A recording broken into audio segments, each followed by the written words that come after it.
warahmatullahi wabarakatuh. Bismillahirrahmanirrahim. Innal hamdalillah nahmaduhu wa nasta'inuhu wa nastaghfiruh wa na'udzu billahi min shururi anfusina wa min sayyiati a'malina. Man yahdihillahu fala mudilla lahu wa man yudlil fala hadiya lahu. Asyhadu an la ilaha illallah wahdahu la syarika lahu wa asyhadu anna Muhammadan abduhu wa rasuluh. Allahumma salli ala sayyidina Muhammad wa ala ali sayyidina Muhammad. Rabbi yassir wa la tu'assir, Rabbi tammim bil khair. Rabbi shrah li sadri wa yassir li amri wa hlul 'uqdatam min lisani yafqahu qawli.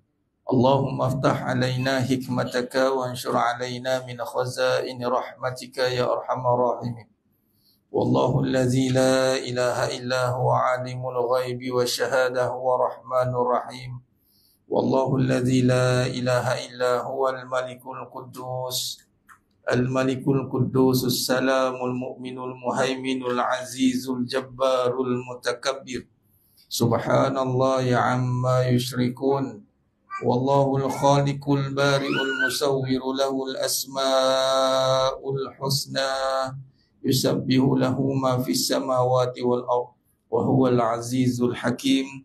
Wala haula wala quwwata illa billahil aliyyil azim. Wala manja minallah illa ilaih. Amma ba'du. Ayyuhal mu'minun ittaqullah usikum wa iyaya bittaqwallah faqad fazal muttaqun. Sidang jemaah yang dimuliakan Allah Subhanahu wa taala, mudah-mudahan kita semua tergolong dalam golongan hamba-hambanya yang benar-benar bersyukur. Amin ya rabbal alamin. Alhamdulillah, syukur pada Allah SWT pada malam yang penuh barakah ni kita berada di malam Yaumul Jumaah Sayyidul Ayyam, penghulu bagi segala hari.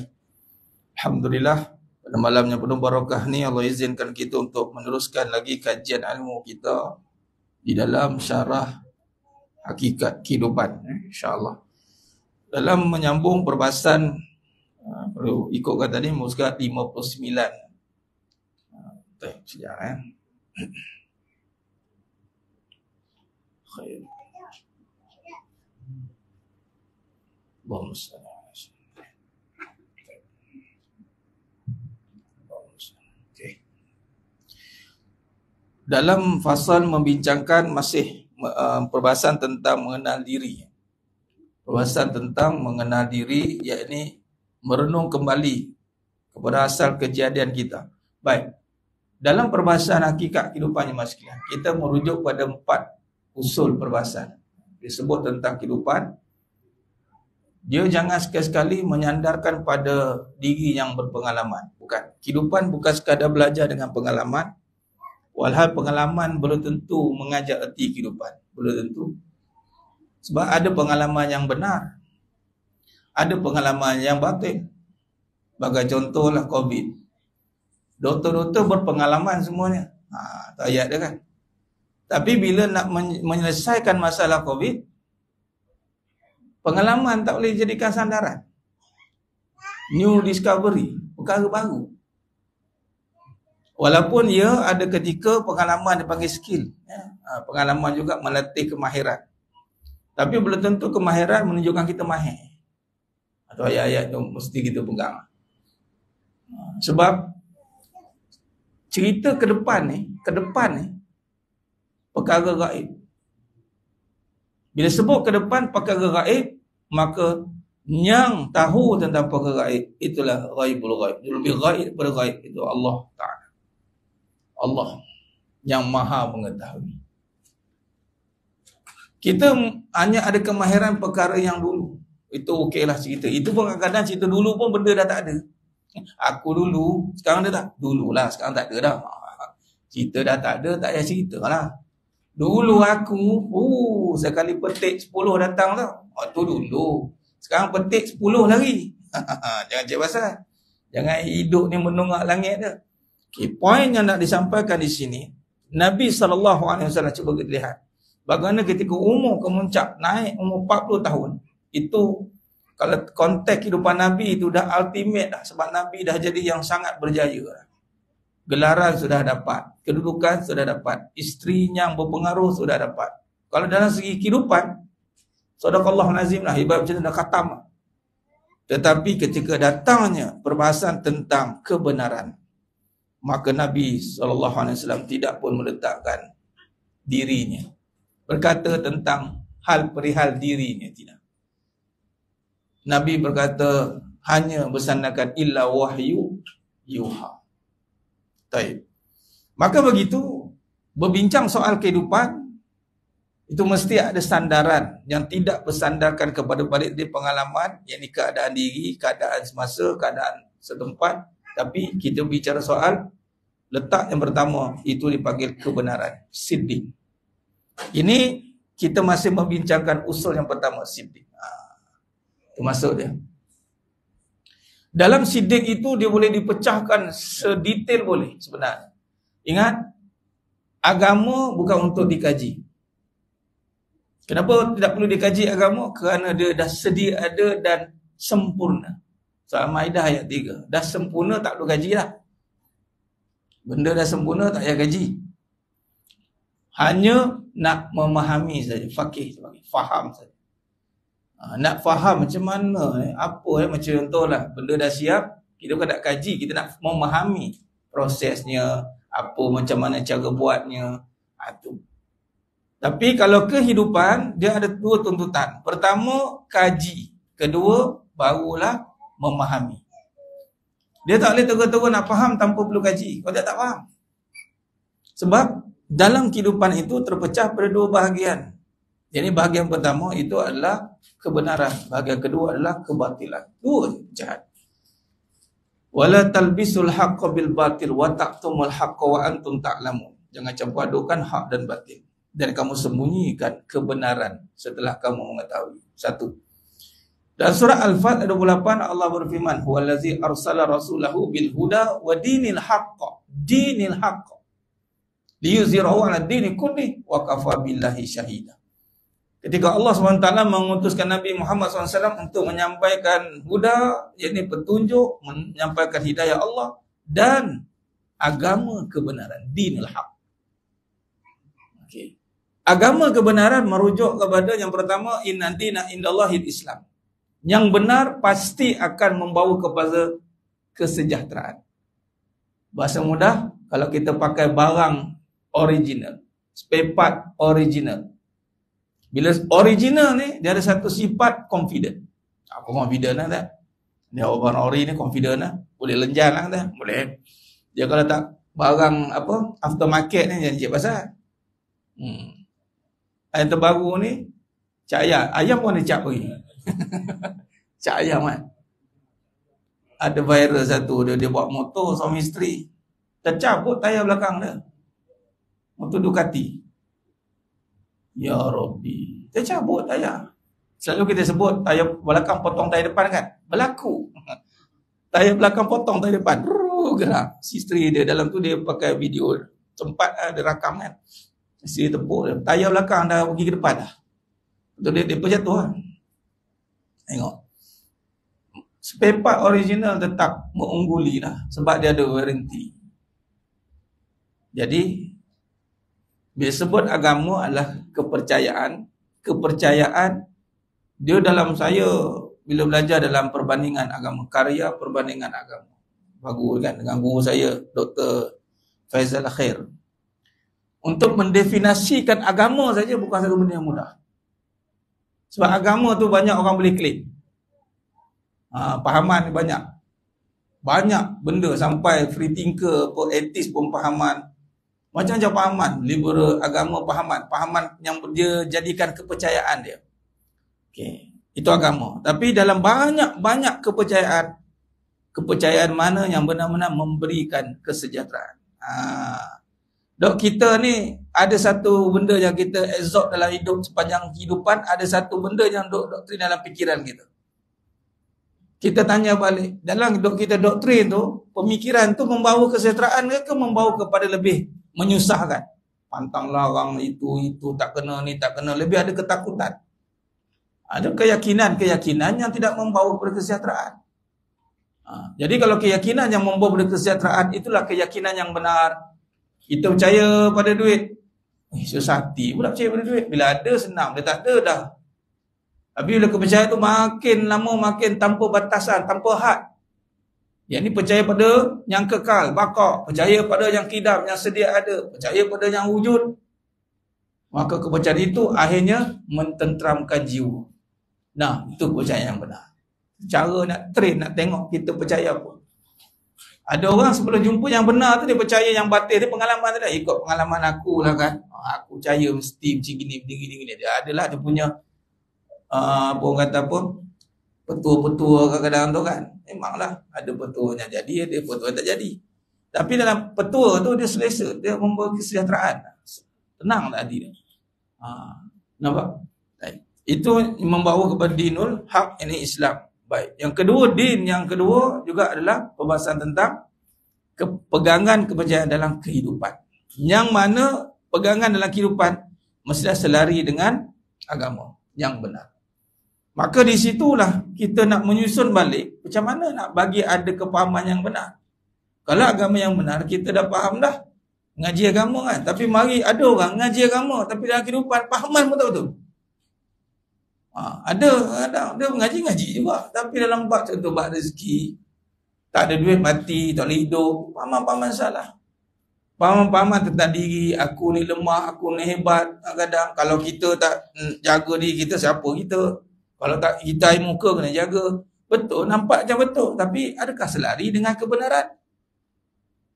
Ini yang kita kena betulkan, kena pastikan bahawa benarkah apa yang kita pegang dalam kehidupan kita? Adakah selari dengan yang benar? Baik, bila nak ada persoalan begitu, bagaimana kita nak cek? Sebab itu dalam perbahasan agama Islam, dia ada kaedah, kawaid, ada manhaj. Supaya kita boleh cek. Contoh tauhid, manhaj apa? Asy'ariyah al-Maturidiyah. Okey, kita boleh cek dia fahaman kaedah apa. Kalau dia tak ada kaedah ataupun salah pegang kaedah, kita tahu dah salah. Itu penting kaedah. Dalam bab fikih, kita ada 4 mazhab besar. Kita Syafi'iyah. Kalau kita tanya mazhab mana? Kita mazhab ni, mazhab ya kita kena ikut mana-mana mazhab. Dia goyang macam tu. Mazhab mana? Mana-mana mazhab. Mana tak ada kaedah tetap.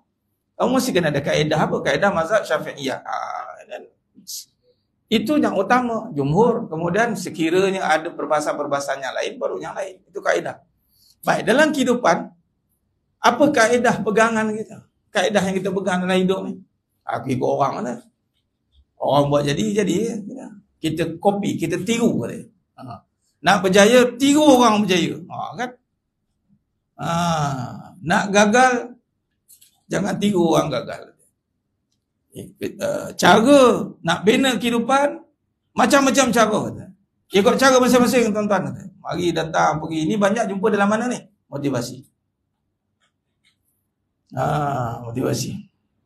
Kita apa yang kita fikirkan. Kalau kita fikir jadi. Kalau fikir senang. Dan nanti tak senang juga tengok ni. Lalu keluar kaedah Law of Attraction. Ini popular kaedah ni tuan-tuan, search lah dalam kehidupan. Law of Attraction. Banyak digunakan. Dipanggil pergerakan-pergerakan yang menjadikan sains sebagai sumber yang kata apa, yang berbentuk bagai perkara dalam hidup lah. Hukum tarikan. Kita apa yang kita fikir. Ada pula yang Islam sikit, yang Islam dia apa? Dia sunatkan benda tu. Tu faham tak? Dia sunatkan pahaman tu. Pahaman tu tak betul. Dia Islamkan. Islamisasi. Macam mana dia cakap itu? Allah memang kata di kursi, aku menuti sangkan hambaku terhadapku. Ada bubuh di kursi tu dekat. Dia nak membetulkan kata barat tu.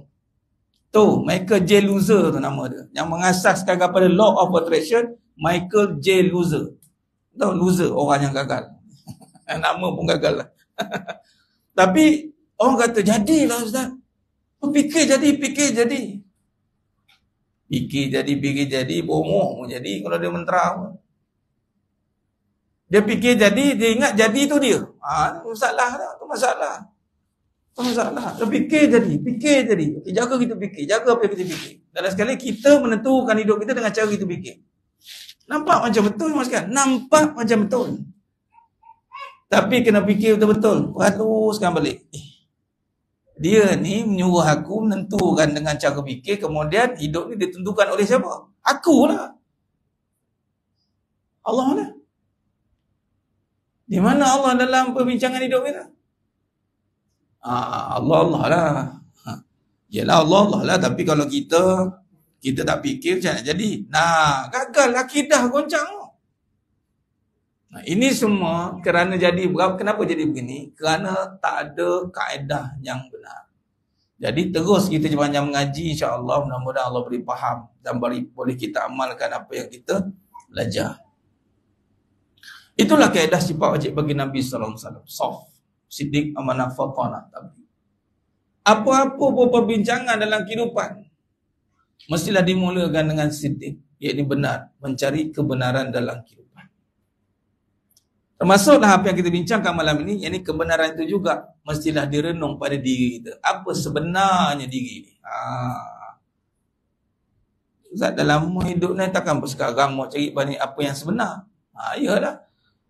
Sebab apa? Sebab dalam perjalanan hidup kita, cuba tengok perjalanan hidup kita ni, Allah telah takdirkan di Lauhul Mahfuz, ilmu Allah ada perjalanan hidup kita, dia tak tahu. Allah Maha mengetahui.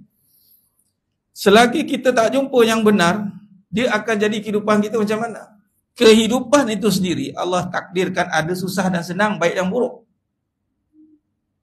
Kullu nafsin za'iqatul maut. Surah Al-Anbiya ayat 35. Wala nabluukum bisyarri wal khair fitnah wa ilaina turja'un. Setiap yang bernyawa pasti akan mati, dan kami menguji kamu dengan keburukan dan kebaikan sebagai cobaan. Wa ilaina turja'un, kepada Allah kita kembali. Maka dalam perjalanan hidup kita jemaah sekalian, hidup ni baik buruk, susah senang, tapi kita yang tak wa ilaina turja'un, tak jumpa kebenaran ni, kucak-kacir hidup kita. Terpalit sekali dengan kesusahan. Susah dah memang Allah takdirkan susah dah. Kita ni tak terima takdir dah balah dah. Nampak tidak? Aku bukan macam ni. Aku bukan macam ni. Aku mesti dia berlawan dengan takdir. Dia tak faham. Dia tak faham diri dia siapa. Bila senang datang, aku tu. Aku. Nampak? Akhirnya, selagi mana belum bertemu dengan kebenaran, tengok, hidup dia sentiasa berada dalam persoalan dan orang kata apa, kerisauan. Dulu risau sebab susah. Senang dah. Senang risau, takut susah balik. Lalu sekali, di mana ketenangan? Dulu risau sebab susah, nampak macam betul lah risau tu. Rupanya risau tu bukan sebab susah. Dipanggil resah. Resah sebab susah. Sebenarnya bukan resah sebab susah. Resah itu kejaan hati. Susah itu keadaan. Ni sebab kata jangan belajar dengan pengalaman ni. Sebab belum tentu pengalaman susah kita tu membawa kepada kebenaran ni. Resah ini perbincangannya lawan resah tenang. Resah tenang perbincangan tentang iman. Hati. Hati perbincangan tentang Allah. Belum tentu susah dia resah. Belum tentu senang dia tenang. Ni perbincangan hakikat kehidupan, dia ada bahasa-bahasa yang membawa kepada panduan hidup. Jangan dicari sekadar nak senang, nak takut susah, tapi selesaikan dulu resah dan tenang di dalam hati. Sebab itu kalau kita manusia hanya mencari benda, tak kenal diri tak kenal, sebab tak mula dengan yang benar. Dan diingat kebenaran tu bila bermula dengan ada benda. Tengok, inilah sebenarnya aku. Sejak bila? Bila dah berjaya, itulah diri yang sebenar. Bila tak berjaya, rasa macam tak ada maknanya hidup ni. Yelah, saya ni ajar siapa? Seluruh rumah je belakang ni. Jadilah melayan Abang Haji kau katanya. Tu dah. Masa macam tak ada makna pun ya juga katanya. Dah menong, tengok sambil-sambil tengok TikTok, tengok Facebook, tengok orang perempuan yang berjaya, mampu bagi hadiah kat suami, bagi tu tengok. Macam tak bergunanya hidup aku. Mula mengeluh. Yang berjaya pula mula bangga, duk rasa dah jadi dah hidup tu. Walhal soalannya tenang hati tu. Tenang hati. Boleh bagi hadiah banyak-banyak kat suami tu, tenang hati. Macam makin tak tenang je. Saya bagi abang ni banyak macam-macam dengan saya. Kereta saya bagi, rumah saya bagi, duit saya bagi, semua bagi. Abang yang macam-macam. Contoh. Jadi makna kata, perjalanan kita itu selagi tak bertemu dengan kebenaran, terutama menilai diri kembali, maka dia tak akan jumpa dengan titik kebenaran yang membawa ketenangan. Wallahi. Maka di situlah merenung kembali kepada asal kejadian kita yang mampu membangkitkan kesedaran balik. Nah, yang ni kesedaran hakiki yang sebenarnya yang ada dalam diri. Tak ya kesedaran tu jangan tengok kat luar. Kalau kat luar tu berat maksudnya main-main. Setengah orang dia tak nampak kat diri dia. Bila dah Allah kena kat luar, baru dia tersentak. Walau kat luar ni adalah untuk melihat tanda-tanda kebesaran Allah. Dia kerana ada orang ni dia tak nak belajar dengan kebesaran Allah, tak nak belajar untuk mengenal diri, dia terus nampak benda, lalu sekali dia akan dapat kesedaran muka melalui diri dia. Allah datangkan, dipanggil macam mana? Kalau tak nak belajar, dia akan diajar. Tak nak belajar je, tak apa. Kau akan diajar dengan apa? Apa yang berlaku di luar sana supaya kau sedar. Kita tak mahu macam itu. Kita nak merenung balik supaya bangkit kesedaran hakiki yang sebenar dalam diri ini berkenaan tentang sebuah hakikat kejadian diri ini. Allah jadikan kita ni. Yang pertama, dalam kenyataan sebenar diri ini, kata Allah dalam surah Sajdah ayat 8, yang bermaksud kemudian dia menjadikan keturunannya dari saripati, dari air yang hina. Kita ni kejadian tanah dan air mani. Dan air mani itu Allah nyatakan dalam Quran adalah air mani yang hina. Asal kejadian manusia itu adalah daripada saripati dari air yang hina itu, iaitu air mani yang juga asal utama manusia Nabi Adam pula berasal dari tanah liat yang hitam dan kontang.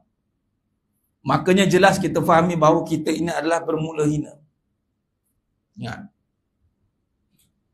Apakah hanya membuatkan yang hina ini menjadi sebaik-baik kejadian? Soalan. Yang hina tu Allah. Ini semua kita follow apa yang Allah kata. Dan melalui sifat Nabi SAW.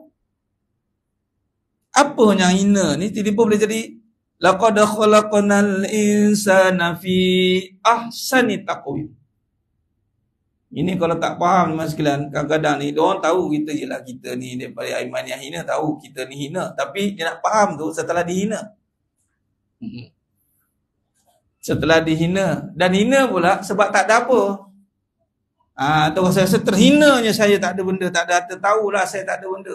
Dan parah lagi, dia rasa mulia apabila dia ada benda. Walhal dia bermula tetap hina dan kekal hina sampai bila-bila. Sepatutnya tak ada benda yang mengubah kejadian diri kita ni yang bermula hina. Tetapi kenapa yang hina ini Allah angkat setinggi-tinggi kejadian.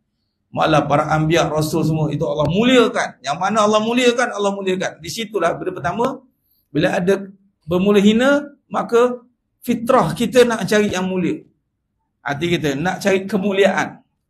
Kemuliaan tu siapa? Allah. Sebab tu Ramadan Karim nanti kita sambut. Allahu Akram, jawab.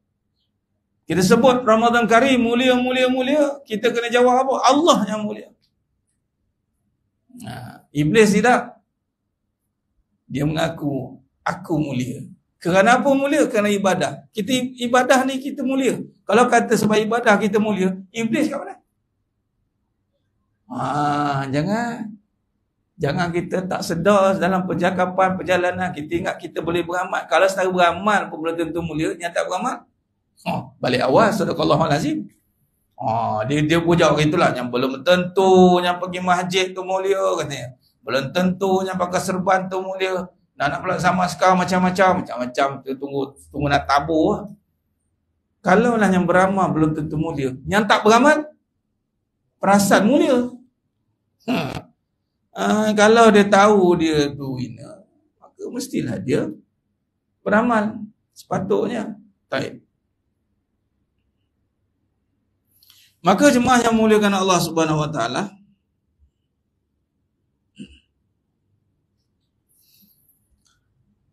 ini kerana kenapa Allah muliakan? Boleh jadi yang hina boleh diangkat darjat ini kerana padanya telah ditiupkan fitrah, yakni sifat-sifat kesempurnaan Allah Subhanahu taala dan diri kita yang melahirkan segala kebaikan yang diperolehi hari ini, seperti kasih sayang, bijaksana, kuat, memberi, kaya dan sebagainya. Wa nafsi wa ma sawwaha. Allah menyempurnakan jiwa kita, kejadian kita. Jadi di sini jemaah sekalian, kita bermula hina, kemudian diangkat tinggi kehidupan darjat. Kerana apa? Padanya Allah tiupkan kesempurnaan. Khalifah ini hanya ada pada manusia, tidak ada pada malaikat. Binatang lain semua tak ada. Maka jangan kata kita ni tak ada apa-apa. Sebenarnya kita telah diadakan oleh Allah sifat yang tidak ada pada makhluk lain. Kerana itu manusia yang bermula hina tadi, tiba-tiba kita boleh jadi rasa mulia. Kenapa? Maka di situ kita akan nampak apabila manusia ini dia mempunyai sifat itu. Sebagai contoh, dia ada kasih sayang, maka dia rasa dimuliakan. Dan dia rasa mulia. Ada orang sayang dia, ramai sayang aku ni, dia mula rasa mulia.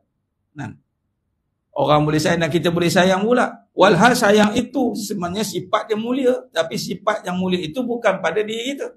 Itu datang pada sifat Allah SWT. Itu nak Asma'ul Husna. Orang hari ini dia ada nama, tapi nama itu tidak membawa erti kalau tiada sifat sayang. Contoh, bila nikah jemah dengan leman, contoh. Jemah dengan leman nikah. Nikahlah berdua jemah dengan leman. Nikah berdua, tapi yang menyebabkan rasa damai, tenteram, itu bukan sebab nama jemah dengan leman dah. Sebab ada kasih sayang pada jemah, kasih sayang pada si leman. Maka sebab kasih sayang itulah yang mengikat kedua-dua. Bukan sebab nama dia je. Maka si jemah dengan leman yang tidak bermula, kalau dia bermula yang benar, maka dia kenallah bahawasanya, katanya, kita ni sebab ada kasih sayang je ni kita boleh bersama. Kalau tak ada kasih sayang, tak bersama kita. Bukan sebab apa? Bukan sebab leman, tapi sebab nama yang Allah berikan, itulah dinamakan sifat kasih sayang. Dan sifat kasih sayang ada namanya, ada pemilik. Orang nikah ni mas sekalian, tak ada lagi bukan sebab kasih sayang. Tak ada lagi. Semua sebab kasih sayang sebenarnya.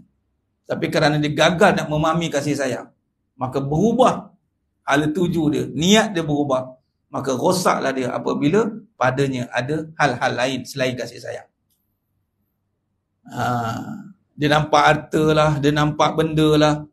Walhal dengan kasih sayang itulah sepatutnya dia hidup. Maka dia buat sesuatu itu kerana kasih sayang yang ada Allah bagi. Dan nak menjaga kasih sayang itu adalah dengan ketaatan, bukan dengan kebendaan. Itu cara dia. Ada orang faham kaya, bila dia start nama, ada nama, dia orang ternama tu, orang kaya tu. Tak, kaya tu start bila panggil dia boleh jadi nama hebat tu? Lah, dia berduit. Nampak? Dia pergi nampak kaya pada duit. Padahal kaya tu ada dulu sebelum ada duit tu. Itulah fitrah yang Allah berikan. Sifat yang ada dalam hati manusia. Orang kaya, orang tak panggil motor kaya. Allah takdirkan saya bawa tu jentera kat luar. Satu tempat masjid tu, sekali haji tu tunggu waktu subuh. Habis dia dah habis makan semua, dia tunggu saya. Dia tunggu dah salam, antal ghani katanya. Masya Allah Haji. La Allah ghani wa nahnu fuqara. Tu kena jawab balik. Dia tak kata motor hantar kaya, tak ada. Hantar pakailah bawa Ferrari. Orang tak kata Ferrari kaya. Orang kaya je pakai Ferrari. Kaya tu kan dia pakai pada Ferrari. Kaya duduk pada orang. Cuba pakai orang yang bawa Ferrari, bawa Lamborghini, action, bawa ramai-ramai tu kan. Action, marah betul kan orang dengar ni. Dah tak apa lagi tu ramai-ramai kan. Saya ikhlas Ustaz. Ikhlas buat datang masjid. Nak tengok setara mana ikhlas. Kadang-kadang di masjid kan kita biasa. Ferrari berselubung. Sama dengan motor besar simpan selubung, motor kecil dibawa. Apa? Nak marah juga kan? Tak ada, ustaz nak jaga hati. Jaga hati jangan pakai. Macam tak layak nak bawa motor pergi masjid rasanya. Jangan. Sedangkan motor tu Allah yang bagi. Cuba tanya orang guru motor kereta, jumpa kaya kereta ni ya. Apa kereta ni buat siapa boleh jadi kaya? Berdesing kawan tu tengah. Kau puji siapa ni? Saya puji kereta lah. Yang kaya aku lah, bukan kereta. Ya ke tuan? Saya ingatkan kereta yang kaya. Saya baru nak interview kereta ni. Ini apa ni? Besi ni. Nampak? Tapi dia bangga dengan kereta tu. Baru tahu. Bawa ada akal sikit. Kaya duduk kat tuan. Di manakah duduk kaya? Di steeringnya kah katanya? Atau di tuannya katanya? Kat aku lah. Mana kaya tu? Kalau tuan kata kaya bukan duduk pada kereta, tunjukkan kaya pada diri tuan. Jam dia balik awal. Menangis kat tu. Tapi waktu tu bila nak pakai, pastikan kita pakai Ferrari juga cakap dengan dia. Kalau tidak balik awal kita. Ataupun kalau tak nak pakai Ferrari, kita kena lebih laju pada Ferrari. Tak apa yang nak, kita jumpa lagi. Kita sampai depan dulu. Alamak ni pakcik ni wali kata ni. Tapi kalau tak ada apa, memang ada halau kata. Lepas tu kan dah saya cakap motor Allah takdirkan saya pakai motor tu je apa? Nak taji lah bahasa nak kata kat orang yang pakai ni. Tu tujuan tu kan. Azam bukan kata nak pakai tu. Nak rasa, tak ada rasa apa. Nak kata balik. Pertama kat diri, kedua yang pakai. Sepanjang saya pakai ni, benda yang paling berat tu dunia, punya berat dunia, punya susah nak bawa motor lagi ke masjid. Dia kata lah dekat je. Dia bukan soal dekat, soal pahala. Yang tempat lain boleh pergi. Nampak? Dia rasa cabaran tu, cabaran. Semalas dia nak bawa. Baik. Kaya tadi. Pada diri. Diri pula kenapa? Bukan pada badan ni. Sebab kita dah sepakat. Allah kata, kalau dari badan ni, daging ni, ya imani yang hina. Kalau tanah, tu tanah yang dipijak. Sebab tu Iblis berani condemn Nabi Adam AS yang main-main. Sebab apa? Dia kata apa? Dia kata, wa khalaqatani min nar. Aku jadi kepada api. Wa khalaqatahu min turab. Orang yang dipijak, apa aku nak sanjung? Sombong dia. Kita sombong nanti jemaah sekalian. Wa na'udzubillah min zalik. Bukan sebab amalan. Sebab amalan tak nampak zahir pada jasad, zahir pada benda. Solat 1,000,000 kali pun tak nampak akaun kita berjuta tuan. Tapi sombong saat lagi datang kat mana? Kedudukan. Tengok akaun banyak. Sebab dia nampak solat juga. Tapi ni sebab solat ni aku menjadi bisnes ni. Mula nampak orang, kamu ni solat belum khusyuk lagi ni. Amboi. Dia nak nasihat orang. Sebab apa? Dia nampak akaun ni banyak.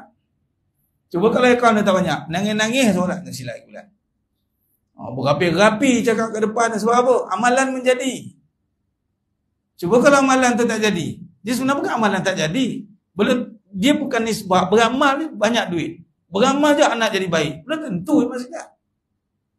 Kadang-kadang orang duk fikir beramal anak jadi baik. Belum tentu. Yang bagi baik Allah. Habis itu Ustaz, beramal kemudian kita mintalah kepada Allah melalui mudah-mudahan amalan itu menjadi keberkatan. Baiklah anak tu boleh jadi. Kalau tak, ujian kita sabarlah.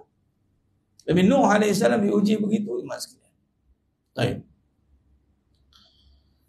Maka, di situ kita nampak rupa pada diri itu hakikatnya adalah hina, maka kembali kepada fitrah dan itu adalah mengembalikan kepada segala sifat-sifat kebaikan. Itulah kebaikan yang kaya tadi itu dipanggil kebaikan, sayang dipanggil kebaikan. Dan kebaikan itu adalah kepada Allah yang maha sempurna. Kita sebenarnya bergantung kepada Allah dengan sifat-sifat itu. Surah Asyam ayat 7. Demi jiwa dan seluruh penyempurnaannya. Ini yang kita bincangkan tadi. Jiwa inilah Allah masukkan dalam kejadian manusia itu. Kalau rujuk dalam perbahasan kejadian pasangan, Allah menjadikan diri kita dan pasangan kita. Kemudian Allah tiupkan wajangan bainakum mawaddatan warahmah. Allah jadikan kasih sayang itu pada diri kita yang berasalnya tiada sifat tu. Sifat tu tak ada pada kita, macam mana boleh ada? Sebab diberikan, dikurniakan. Bukan sebab kita pandai masak, bukan sebab kita pandai jaga, bukan sebab kita ada duit orang sayang, isteri ada duit suami sayang, suami ada duit isteri sayang. Itu bukan sayang, itu nafsu. Kalau suami ada duit banyak baru nak sayang, nafsu. Isteri pun sama, kalau isteri pandai masak, bagi duit pun suami baru sayang, tu nafsu. Nafsu apa? Kebendaan. Tapi sayang ini datang dengan ketaatan. Dia selalu jaga apa yang Allah suruh jaga. Dia bertanggungjawab atas keluarganya. Malah itulah sayang. Ada orang cuba pisahkan. Kahwin ni bukan sekadar sayang, dia ada tanggungjawab. Saya kata, apa yang dia faham tentang sayang? Tanggungjawab itulah sayang. Kalau dia bertanggungjawab, bermaksud dia sayang. Sayang itu akan dijawab. Ditanggung di sini, dijawab di sana. Semua tanggungjawab. Sayang itu ditanggung di sini, dijawab di sana.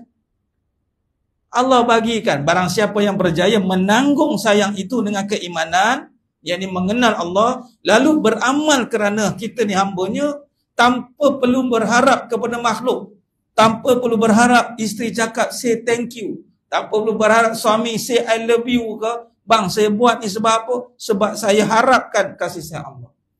Nanti abang pun sama, ya kita sama-sama harapkan kasih sayang Allah. Bila dua-dua harap kasih sayang Allah, makin bertambah-tambah sayang rumah tangga.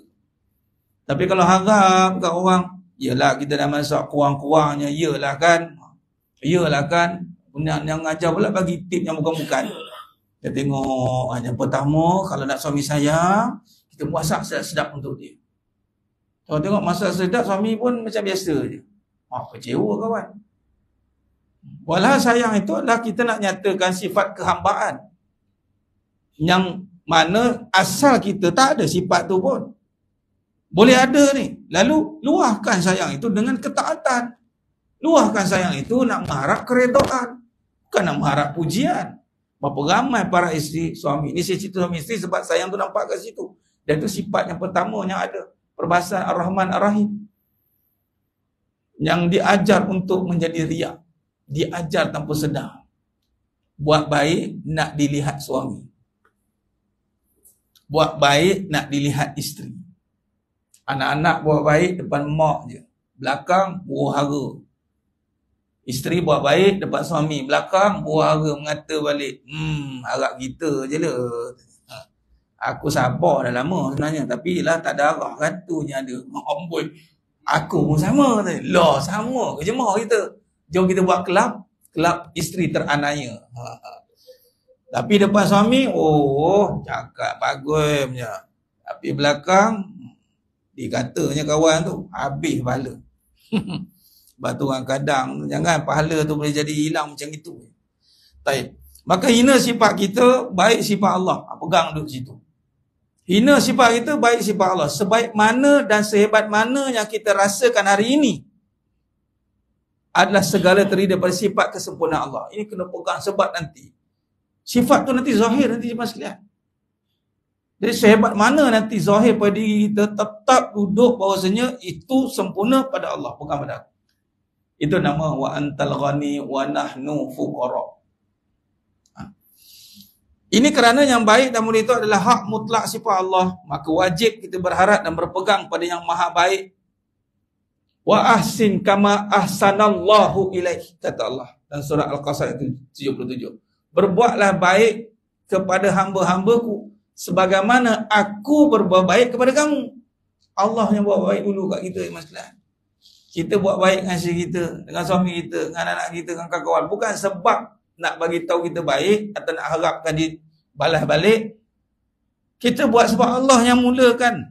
Huwa awal, yang mulakan kebaikan pada diri kita. Lalu asbab kita menyadari akan kebaikan itu, lalu kita pun melakukan kebaikan yang sama. Kerana kita nak mengingati tentang kebaikan Allah. Wa ahsin kama ahsanallahu ilaih, kata Allah. Buat baik sebab aku yang buat baik pada kamu. Sebab tu ada perbahasan, orang buat jahat, kita balas baik. Orang buat baik, balas baik, biasa. Tapi orang buat jahat, kita balas baik, itu luar biasa. Ada perbahasan itu. Rupanya kita fikir balik, sebab apa orang jahat?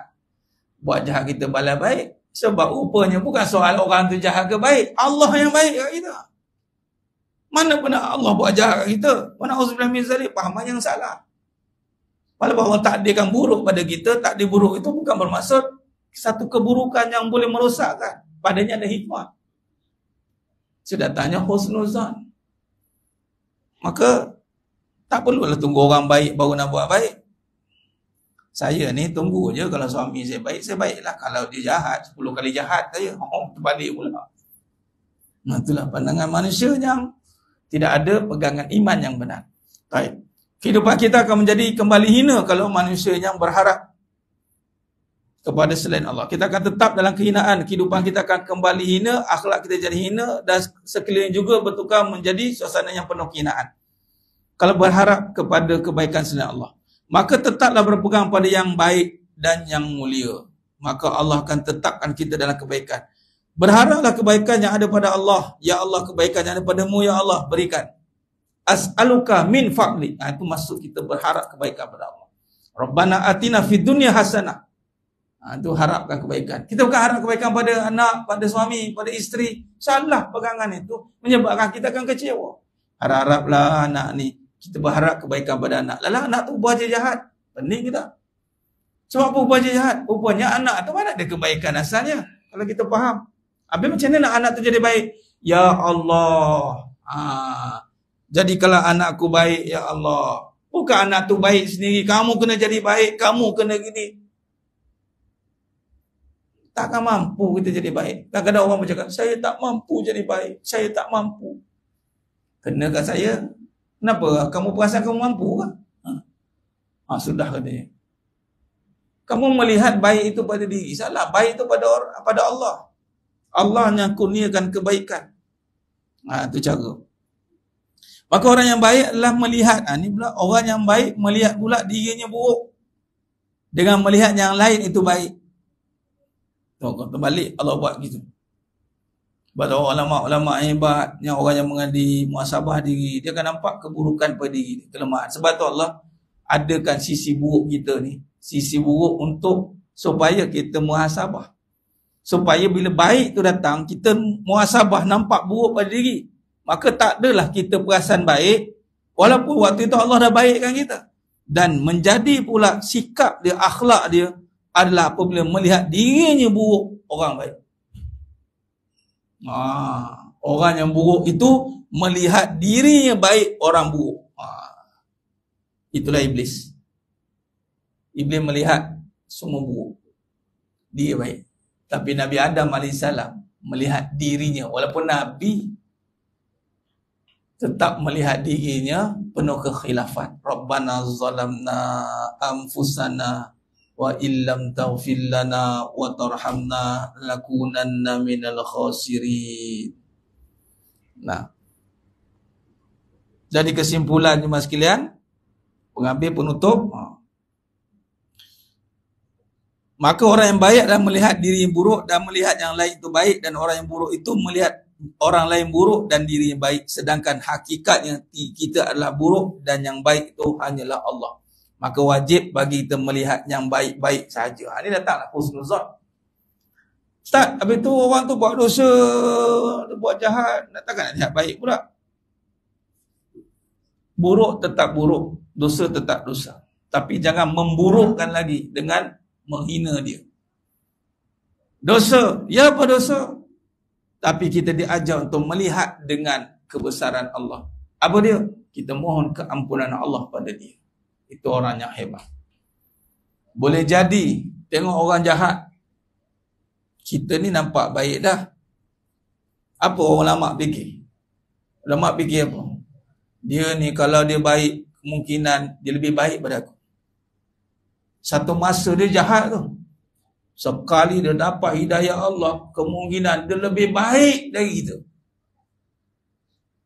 Bukan pandang tengok sampai bila nak jadi macam ni. Astaghfirullahalazim. Amboi. Kita berseban, beridak, berjubah elok, nak masuk masjid. Kawan tu dengan rambut biru sebelah, kuning sebelah, koyak bawah, duk menyandar kat motor, tengok masjid.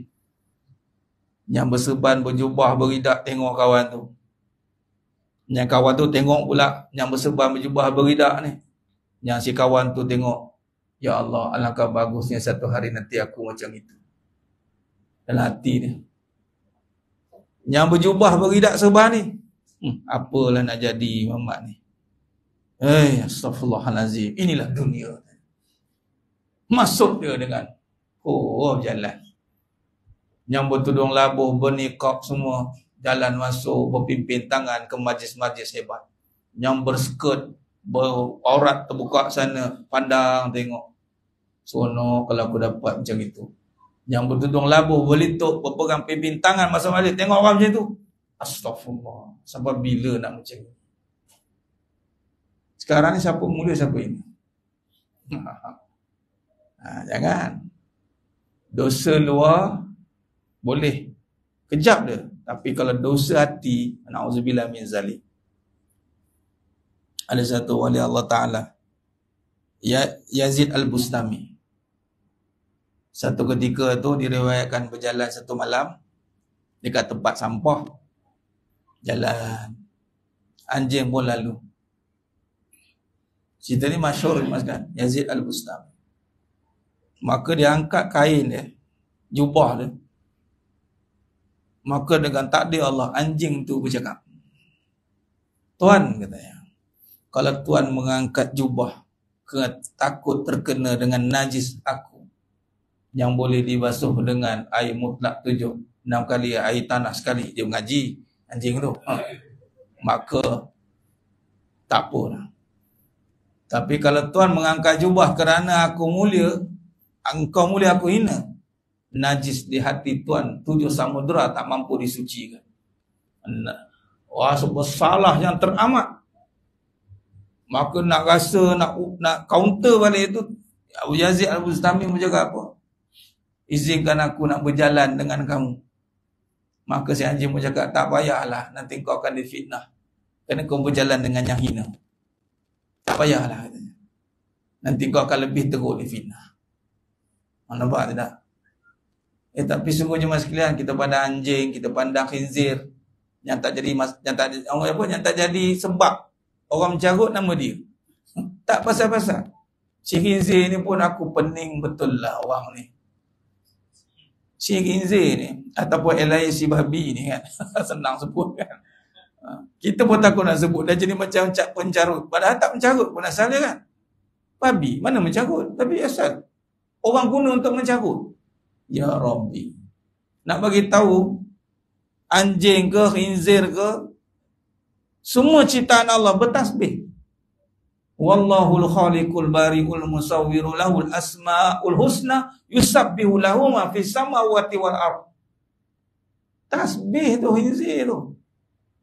Anjing tu tasbih. Yang dok kita menganjing tu yang menggunakan nama pada tempat yang salah. Haiwan-haiwan yang bertasbih kepada Allah. Kita sibuk. Ada satu lagi cerita riwayat ulama dengan anak murid pun sama juga. Ini pun kisah oleh Allah, saya lupa nama. Dia kata dia anak murid dia dah jadi guru besar dah. Ramai ribu-ribu anak murid masih datang lagi mengaji dengan Tok Guru. Tapi dia jujur je, apa sepanjang aku mengaji, aku tak boleh rasa nikmat pengajian. Tapi dah mengajar orang ramai. Tok Guru cakap, dia kata izinkan, ajarlah aku macam mana nak rasa. Tok Guru kata kau takkan mampu buat, bagi tahu tolonglah, katanya. Merayu juga. Maka Tok Guru kata boleh, buka pakaian jubah ni, serban buka, tukar pakaian, serban camping, sangkut di leher kamu makanan, pergi ke pasar, pergi jumpa budak-budak di tepi jalan, suruh dia tampar muka kamu, setelah aku tampar bagi makan, tampar lagi bagi makan. Dan dengan pakaian coba camping, kau jumpa orang yang pernah muliakan kamu balik. Dia dengar Tok Guru cakap macam tu, Allahu Akbar, beratnya kan. Aku dah kata kau tak boleh buat. Dan ketika kau sebut Allah pun sebenarnya telah merosak hati kau. Terkejut dia. Kenapa? Di saat nama Allah itu adalah membesarkan dia, tapi ketika kau sebut nak membesarkan diri kau. Kita kena sebut tasbih, bukan nak besarkan Allah, nak besarkan diri kita boleh. 100,000 dah. Hati-hati. Kau punya berapa? Tasbih ni bagus kan? Padahal nak cerita, dia boleh rekod tau dalam handphone. Kau dah berapa dah? Aku tak banyak lah, dalam 100,000 baru pun. Tapi elok lah kan? Sedap lah kan? Sambil masak boleh tasbih, sambil masing sambil tanpa sedar cerita apa dia buat. Game over tu. Padahal kita nak menyebut nama Allah, nak membesarkan Allah, makin disebut makin hina diri. Bukan makin disebut makin besar diri. Ini takut, ini takut. Ini atas tasawuf pengajian nak bersihkan hati. Mudah-mudahan jemaah sekalian, dengan kita kaji, kita baca balik, kita letakkan perkataan-perkataan yang tepat, maka mudah-mudahan Allah pimpin hati kita. Keberkatan daripada sifat wajib bagi Nabi SAW, siddiq itu, tasdik, nak membenarkan. Agar kita jemaah sekalian sentiasa dibimbing oleh Allah Ta'ala untuk kita berada dalam hati yang sentiasa tawajuh, harapkan pengampunan, pengharapan, sifatnya khuduk tawadu, yang sifat yang berjalan di atas muka bumi sebagai hauna. Allazina yamshuna 'alal ard hauna, merendah diri. Merendah diri kita bukan sebab kita tak ada apa-apa. Merendah diri kita kerana kita berhadapan dengan Allah yang Maha Esa, yang sentiasa melihat kita, yang Maha melihat. Bukan sebab kita ni bukan siapa-siapa. Wallahu a'lam jemaah sekalian. Kita akan sambung pada siri yang berikutnya. Kesinambungan pada mengenal diri itu, kita akan masuk tugas diri. Dalam hidup ni, pelakon utama diri kita. Orang lain tu sampingan. Dan Allah tak tanya salah orang pada kita. Allah tanya salah kita pada orang. Allah tak tanya baik orang pada kita. Allah tanya baik kita pada orang. Yang nak dikira tu kita pada orang. Jadi kitalah pelakon utama. Jadi bila kita kaji pada diri, kemudian lepas ni kita kaji apa tugas kita pula. Iaitu diri adalah menterjemahkan kekuasaan Allah Subhanahu Wa Taala. Kita akan sambung pada pembahasan yang berikutnya selepas raya. Puasa ada? Ramadan ada? Ada tazkirah? Okey, ada. Tapi tazkirah lah kan. Nanti kita masuk pengajian kitab kita ni akan sambung selepas raya nanti, insya-Allah. Wallahu a'lam bishawab. Mohon ampun maaf daripada saya atas kekurangan, terkasar kata tu kurang bicara dalam penyampaian. Hanya Allah Ta'ala sajalah yang mampu menyempurnakan perbahasan kita pada malam yang penuh barakah ini. Perbanyakkan selawat dan salam kata junjungan mulia Nabi Muhammad sallallahu alaihi wasallam. Dan kita termasuk dalam umatnya yang layak mendapat syafaat bagi Nabi Muhammad sallallahu alaihi wasallam. Aku qul hadza wa astaghfirullah azim wa lakum wa bila taufiq wal hidayah. Assalamualaikum warahmatullahi wabarakatuh. Tangguh dengan tasbih kafarah dan suratul As. Subhanakallahumma wa bihamdik asyhadu an la ilaha illa anta astaghfiruka wa atubu ilaik. Bismillahirrahmanirrahim. Wal 'asr.